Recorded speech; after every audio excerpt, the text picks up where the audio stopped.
Hi, eBay sellers. It's Suzanne A. Wells, and this is episode number 9 of eBay the Right Way.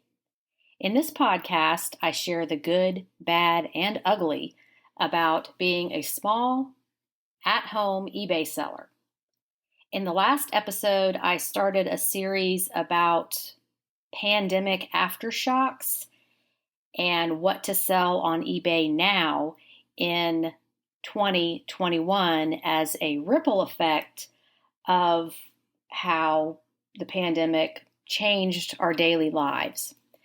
I am still working behind the scenes on the next episode of that series, so hang tight, that is coming soon. In this episode, I have some updates about what happened in my eBay store last week, and I answer a frequently asked question about why I stopped selling on Amazon and really have no plans to return to selling on that platform. Some of you are interested in what other platforms I sell on, and I have very specific reasons for only selling on eBay. Before I get into what happened in my eBay store last week, I must touch on the subject of the perceived gas shortage in Georgia. You may have seen this on the news and the long lines of cars at the gas stations and the deserted gas stations with the pumps bagged and their price signs taken down as an indication that they were out of gas, and all the horror stories, and really it was just panic buying. Several gas stations around me never ran out. So, of course, the media makes everything sound worse than it really is. But I was expecting to hear all these horror stories from people who ran out of gas or sat in lines for hours. And maybe some of that happened, but it was definitely over exaggerated in the news. And we're back on track now. So that issue is over, thank goodness. And I actually had a full tank of gas at the time that all this hit the news, so I didn't have to worry about it. I pretty much set up my life where everything I need is within a 5-mile radius, so I don't even use that much gas anymore. When I go thrifting, sometimes I will go out of my 5-mile radius, but I really only fill up with gas about once a month. And that is all by design, on purpose, to make life easier, less wear and tear on the vehicle, lower insurance, and not having to buy gas very often. So I came through that situation just fine. No worse for the wear for me. And I guess that can fall under the topic of something new I learned last week, as far as whenever there is an announcement on the news about a shortage of something, people are going to run out and buy it whether they need it or not. So the media just fuels all of that ridiculous behavior and fear and anxiety. So I just don't pay attention to any of that. So we're all fine here in Georgia. Okay, there was an announcement on eBay last week. You may have gotten the message or email that they are retiring the Power Seller program, which this is really not news at all, because this program was started back in the day around the time eBay started, and it was really just a feel-good badge on your account. I don't recall being a power seller ever got you any kind of discounts on anything or placed your listings higher in search. It may have done those things, but I really don't recall that. So the email basically said, as a power seller, you are one of eBay's most trusted and valued sellers. While the Power Seller program is part of eBay's heritage and has provided a meaningful badge for sellers, it now exists alongside eBay's top-rated seller program. And then it goes on to explain that the top rated seller program is different than being a power seller, and those badges will be taken away.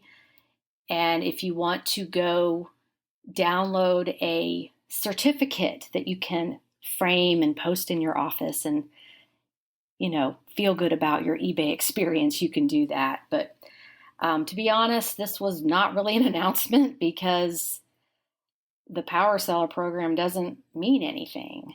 A few sellers contacted me and they were like, "Oh no, they're taking this badge away. That really hurts my feelings." And you know what? It's just a badge.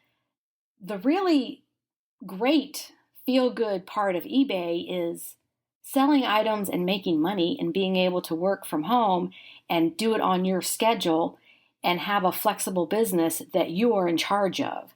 So you don't really get a badge for that. Just remember that if you're concerned about this power seller badge going away, because it really doesn't mean anything anyway. Okay, moving on to what happened in my eBay store this week. I got one of those lovely emails that says, "A buyer has opened a dispute because of an unrecognized transaction." So basically, I got this message that says the buyer's name has filed a payment dispute outside of eBay about an order that was placed, and then the date. This means the buyer has disputed a charge directly with their payment provider.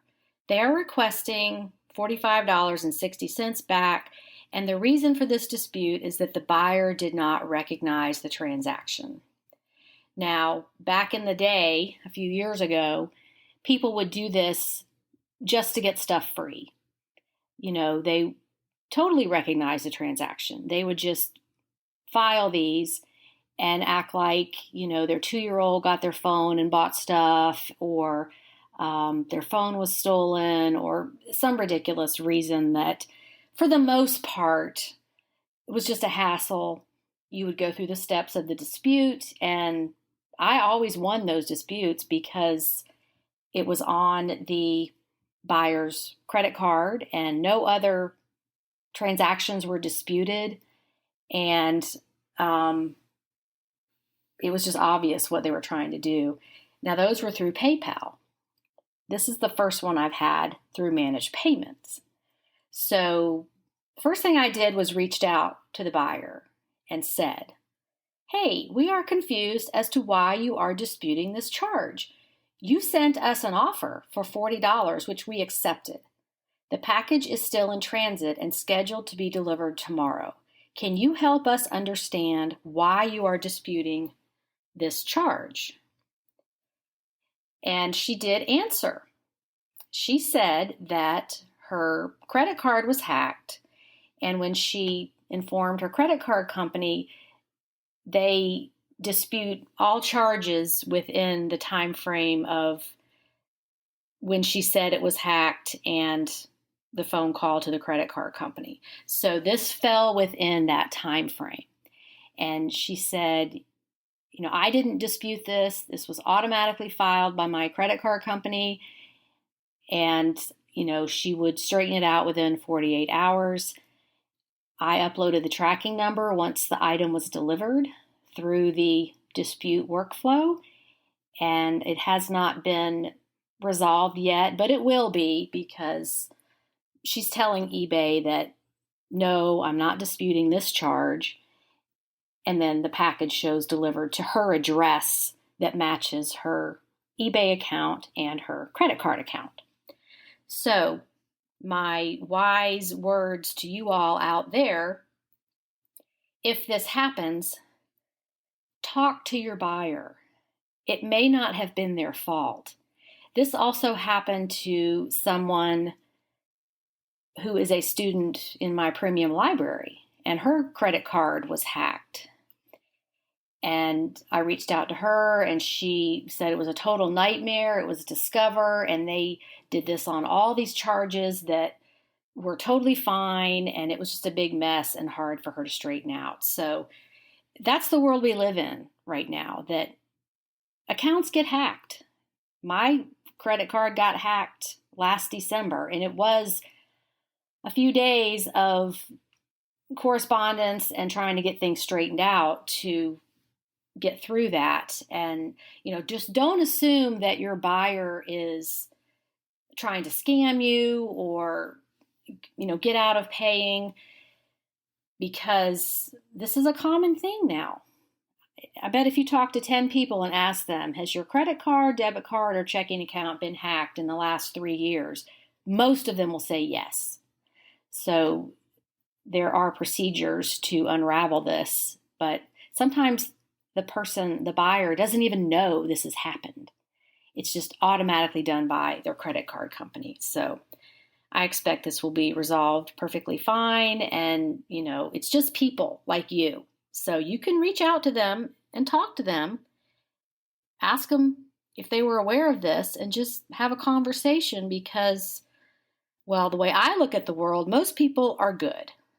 Most people are going to work things out, and it's not going to be a problem. So that's the end of that story. Okay, a quick update on my eBay BOLO handbook. The pre-orders will be shipping out next week, beginning on May 24th. I'm so excited to finally get it into my hands and start shipping these.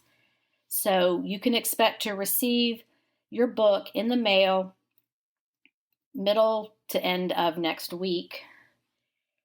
I only had a limited number printed, so if you haven't reserved your copy yet, don't wait.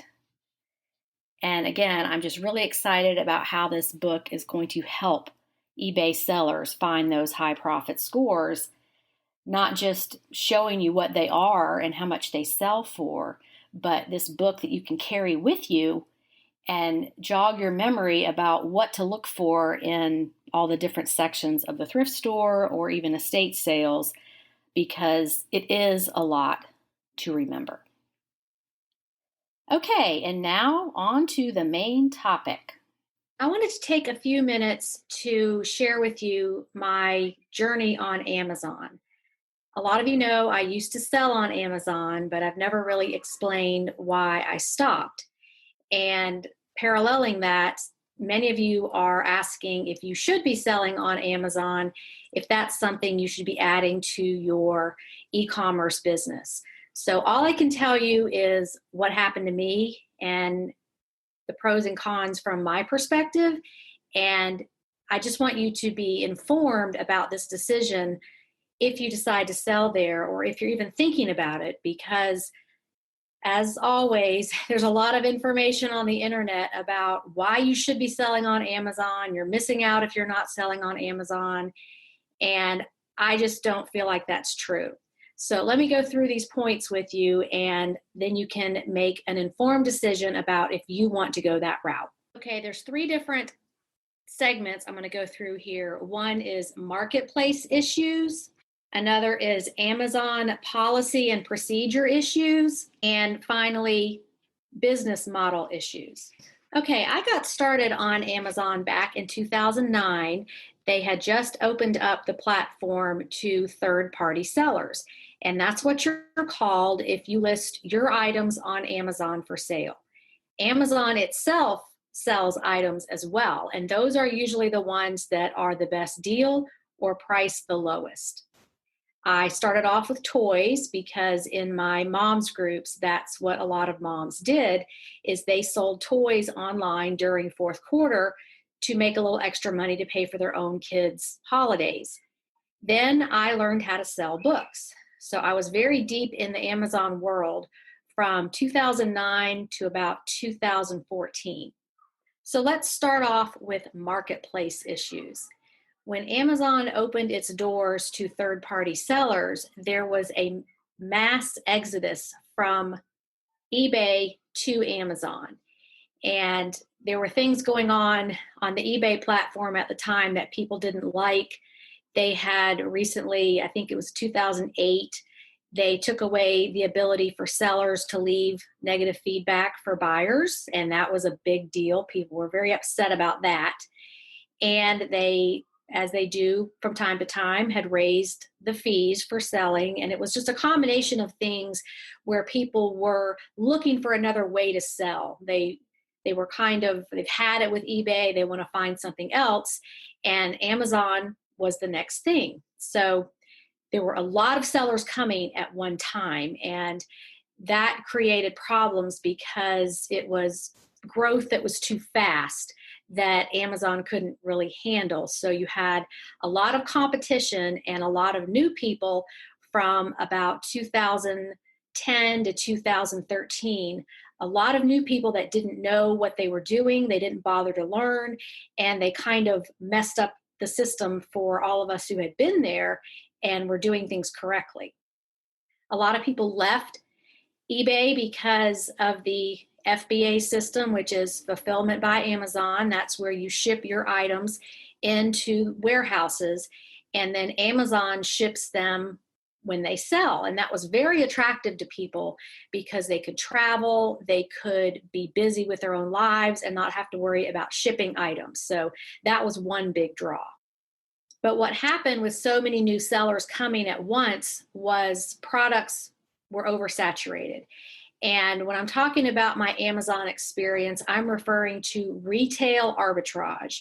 That is when you buy an item in a retail store or some other platform anywhere, and then you sell it on Amazon.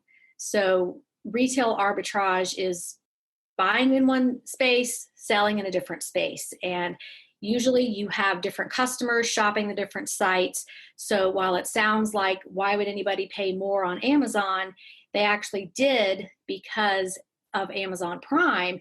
Only certain items were eligible for Prime. So once you understood the system and knew how to sell that way, you could make a lot of money selling retail items. I specialized in groceries. I sold all kinds of specialty items, seasonal items, such as the seasonal flavored cake mixes, frostings, the coffee creamer that was powdered, the pumpkin and the candy cane flavor, all that stuff that comes out around the holidays.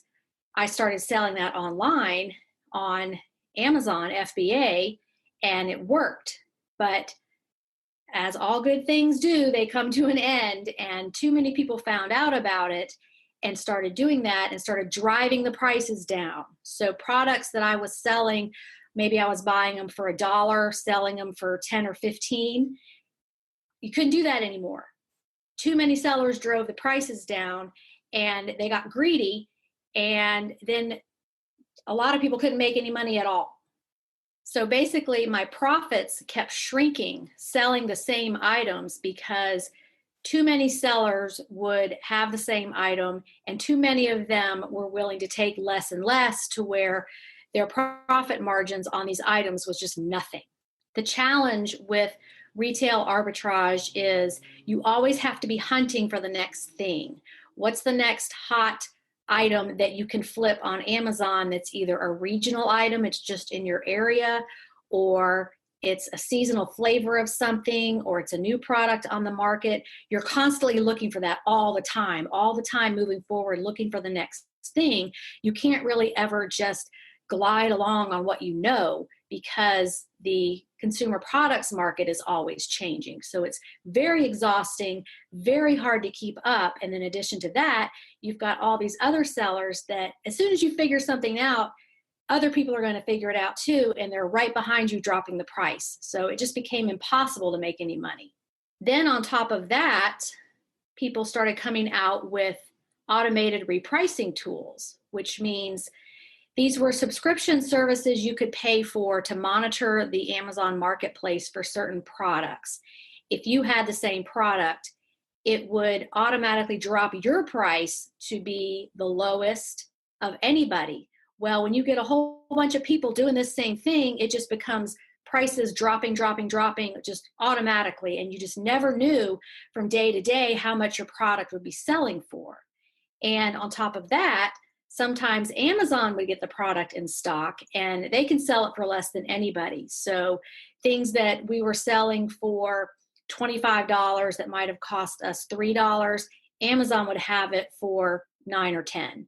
So you can't compete with that. So it was a very volatile marketplace, very unpredictable, and very anxiety producing. It just got to be where it wasn't even fun anymore.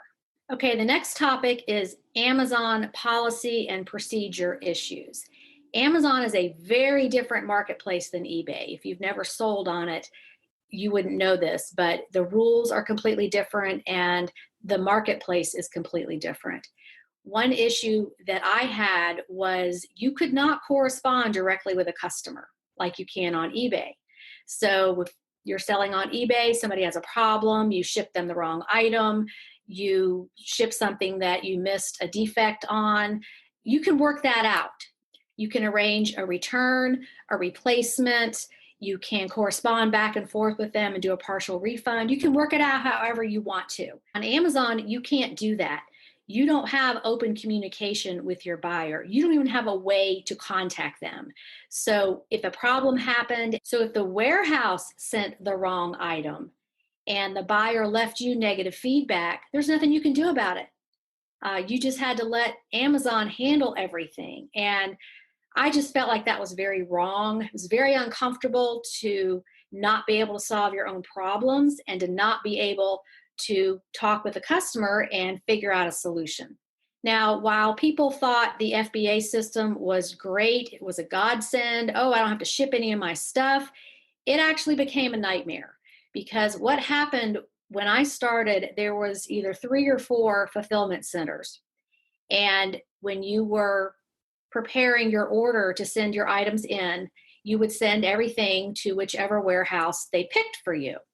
Well, as time went on and Amazon got bigger and promised to ship faster, now I think in some places it's same day shipping. They started shuffling all of our merchandise around the country. So let's say you sent in 25 of something, of a product you got at Walmart or wherever, and it all went to one warehouse. Amazon would break that up and they would shuffle it and send it out to different warehouses in the middle of the country, on both the east and the west coast, north of the country, south of the country, and your stuff got spread out all over the place. So you never even really knew where it was.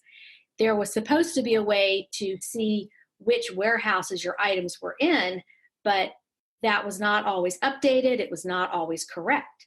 So, as you can imagine, things got lost. And you had to constantly stay on top of how much you have in inventory, where it is, and if there's a shortage or a loss of an item, you as the seller had to be proactive and call Amazon, explain what's going on, try to get your money back for that item, because they would lose things between warehouses. And it's one thing if it's cake mixes and Pop-Tarts. It's another thing if it's electronics and expensive toys. And a lot of sellers lost quite a bit of money.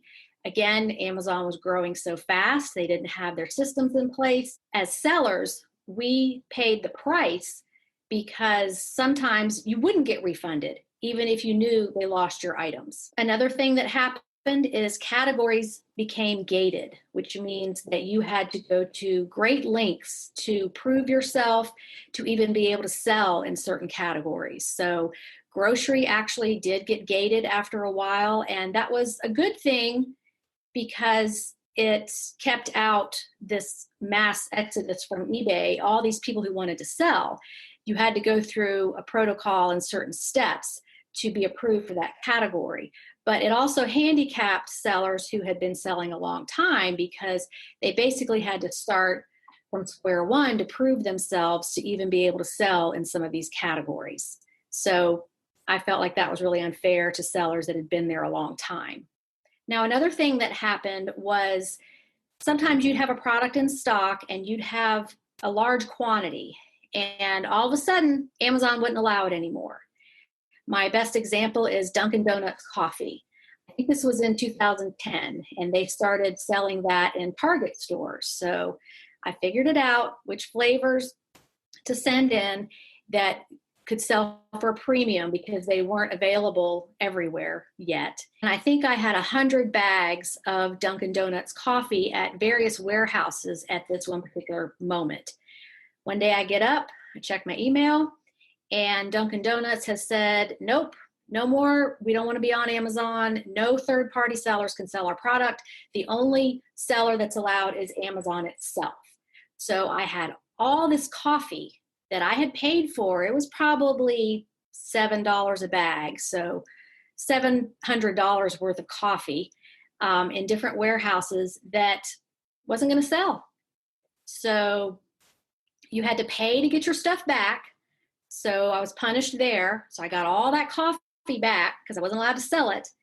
And guess what everybody got for Christmas that year and the next year was gift packs of Dunkin' Donuts coffee.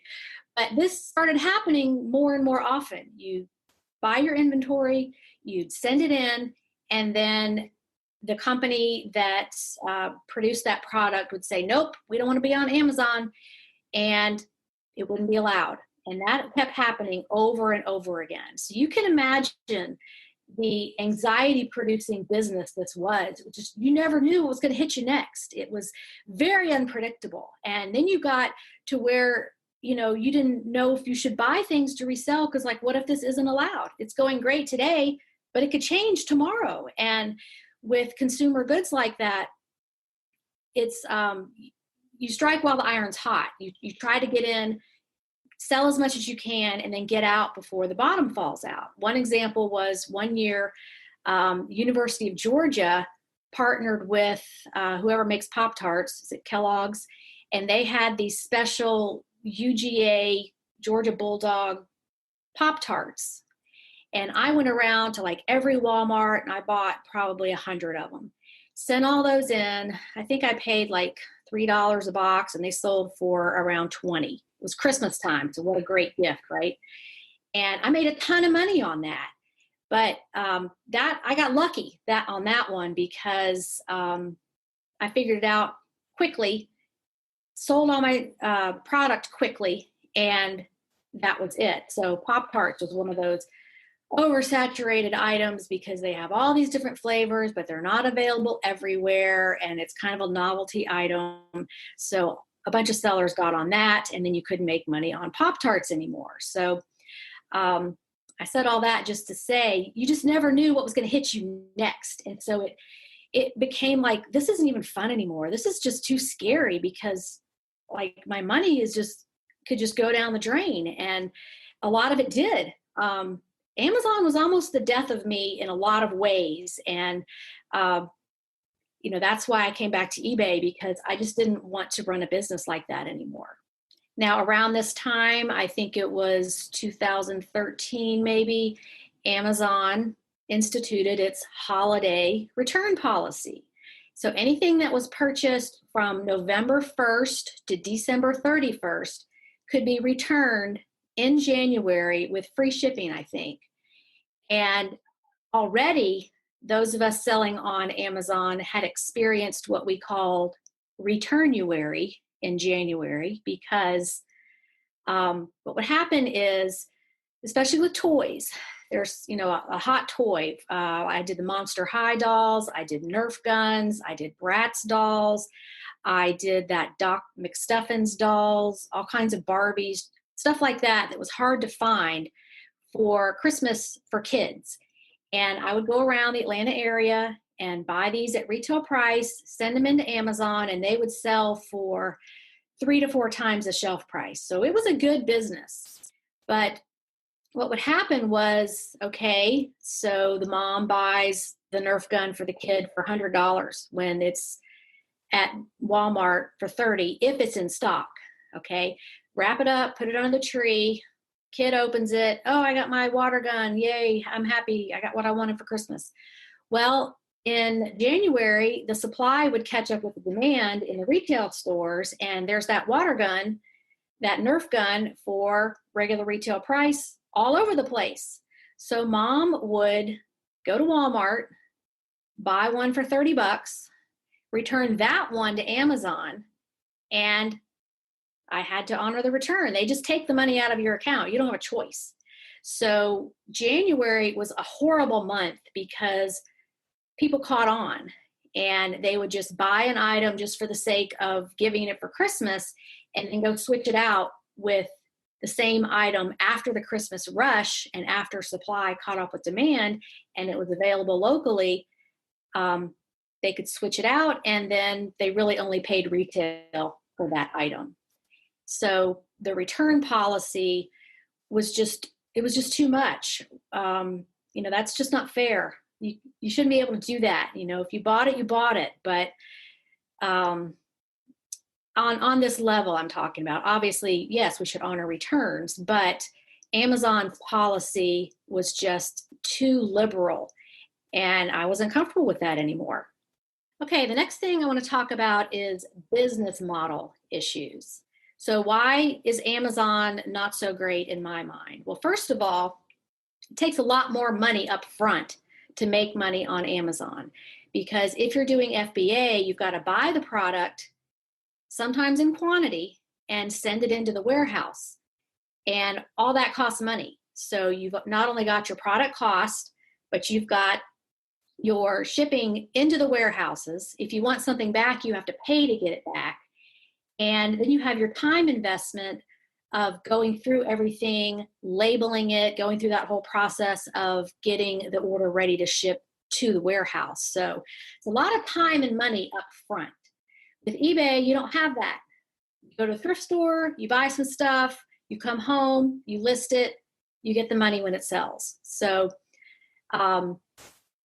I incurred a lot of business credit card debt doing the Amazon business, because you had to buy everything ahead of time and ship it in. And those are all upfront costs before you get paid for the item when it sells. Another problem was Amazon getting the product in stock and undercutting all the third-party sellers.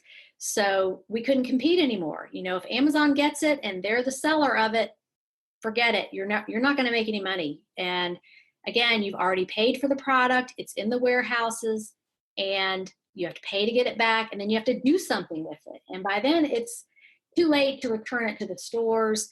Actually, Target and Walmart caught on to this, and they cracked down on their return policies. You couldn't, buy 100 of something and then go take it back to the store. That's just not practical anyway.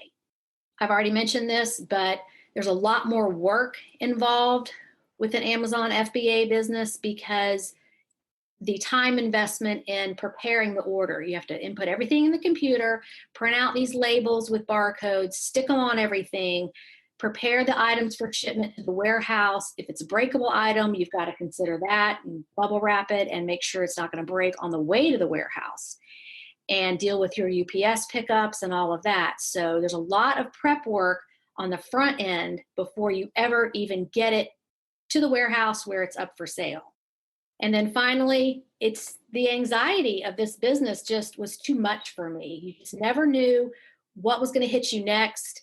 Things would be going along just fine. You're making all this money. And then, oh, you can't sell those 3 items anymore. And they may be your 3 top sellers that nobody else can get.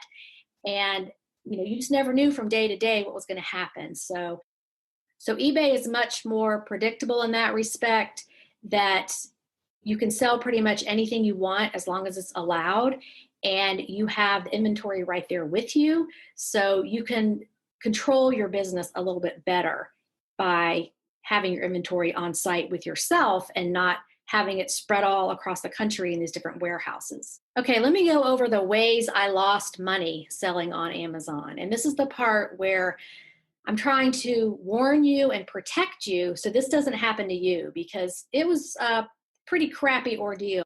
It took me about 3 years to financially recover from the disaster that my Amazon business became. And that was just the nature of the business. Okay, as I mentioned, inventory was lost through the warehouse shuffle, either lost or damaged. And sometimes they just didn't reimburse you for it. After a while, they didn't. At first they did.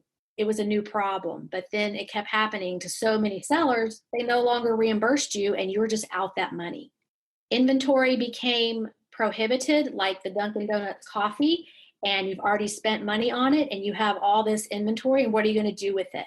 So some of that I had to sell at a loss just to get rid of it and get something back. So I did lose money there.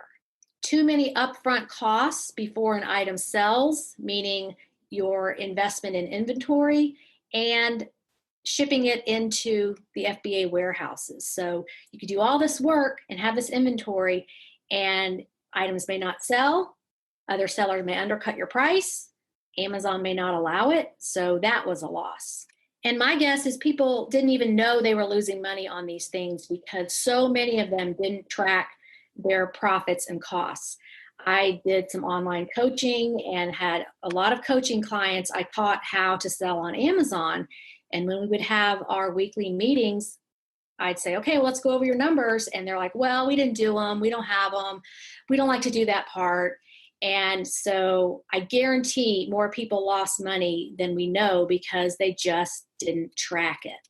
So after all that happened, I decided I'm 100% eBay.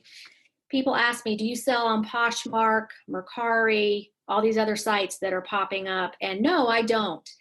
I did sell on Etsy for a while, for about 2 years when it first launched, and I just couldn't get any traction there, and I didn't really like it.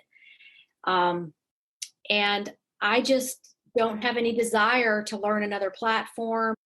eBay has millions and millions of buyers that these other new sites will never have. They're too far behind. eBay's been around too long and they've built up a clientele. So I'm going to tap into that. Now, when I say I'm 100% eBay, it doesn't mean I make 100% of my money on eBay. I do other things. I have mentoring. I have my YouTube channel.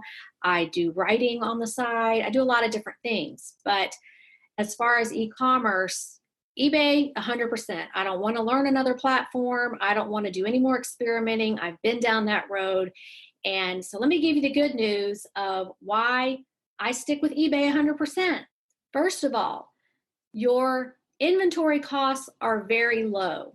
You can go to a thrift store. If you only have $50, you can buy $50 worth of items. Sometimes that's 50 items. Go home, get those listed. By the time you get them all listed, some of them are selling, you can go back and buy more stuff. You don't have to pay to ship your items into warehouses, none of that. So I look at it as your inventory costs are much lower on eBay. Your upfront investment with time and money is much less on eBay. Okay, on eBay, you have less competition for used, collectible, and vintage items. When you're doing retail arbitrage, you're at the mercy of everybody else who might figure out what you're doing and copy that. But when you're a picker and you're choosing things that are vintage, that are limited in number, or even clothing and shoes that are a specific size, style, color, all of that, your pool of competitors shrinks dramatically. So as long as you have a variety of offerings and you're selling pre-owned, vintage, collectible type items, your competition is really a lot less than if you were selling brand new items. There's no gated categories on eBay. If it's allowed, you can sell it. And that's not true on Amazon. And trust me, it takes a lot of work and preparation to get approved to sell in some of these categories. In fact, there are people who have come up with courses or, pay me this much money and I'll get you in and all this kind of stuff to work around that system, which I'm not a fan of any of that. You don't have to do that on eBay. You don't have to do that on eBay. You can just start selling. And this helps me sleep at night. I always know where my inventory is. I don't have to worry about if it's getting shuffled around in different warehouses or is it lost, is it damaged. I know exactly where it is. I see it every day and I'm in control of that situation. And that is just a huge relief after you've been through the FBA system where you really don't know where your inventory is a lot of the time. On eBay, I have direct communication with my customers and I can solve problems myself. And I feel more powerful in that situation than on Amazon where you couldn't even message your buyer to solve a problem. They just did not allow that. So I was really uncomfortable with that. And I just enjoy picking better than restocking, which was what I was doing in the grocery business. It was just a matter of going out a couple of times a week on a route to certain stores, restocking items and sending those in. That got really boring. The project of putting together this shipment to send into the Amazon warehouse, sometimes I would have 10 huge moving boxes full of stuff. That was a very physical job, and I just didn't like it. It just got too monotonous and boring, and there just wasn't really a challenge anymore. Now, one asset to eBay is once you figure out something is a good seller, it stays a good seller for a pretty long time. So let me use Chico's clothing, for example. I figured that out early on in my eBay career. At this point, I don't pick up every Chico's piece I see, but usually Chico's Traveler size 3, either in black or if it's something with beaded or sequins on it, I kind of know what to pick. But that has been a good seller for me for 15 years. And you can't say that on Amazon about retail arbitrage because things change very quickly. And once you figure something out, it's not long until other people figure it out too, and then you've got to start over. So there is a longevity aspect to what you learn on eBay and being able to apply it.